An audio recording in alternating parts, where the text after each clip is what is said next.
Magandang tanghali sa inyo guys, mga kapitos, no?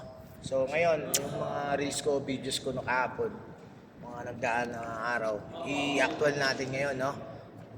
Tulad ka yung napanood nyo kahapon ko yata ginawa yun, no? Yung tinatawag natin na excessive swing of elbow, no? Swing of elbow, yung tinatawag natin na pagka, for example, ito kasi yun, nadepensa na ako ngayon, player ni Jay. Ngayon, ganun ko. Yan na yung sample natin doon sa excessive swing of elbow, no? So, walang tama. Pwede natin siya technicalin. According doon sa Article 36, bullet number 6. So, yun po yung isa.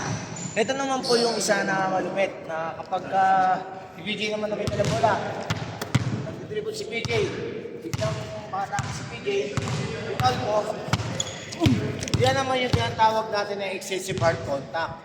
So, pipito yung referee dyan. Pick, unsportsmanlike po yan. Criteria number 2. Ngayon, ang pinaka-penalty natin dyan, 2 free throw plus ball possession. So, kung saan nangyari, there is infraction with 14 seconds shot clock. Okay guys, so doon sa simpleng video na yun, I hope may nakuha kayo doon. Yung una pala, technical shot lang, or shot lang yun. Then retain possession tayo, no? Here is infraction pa rin. Okay, thank you very much guys sa panonood niyo palagi sa videos namin, videos ko. Be safe always, God bless you all. Bye-bye!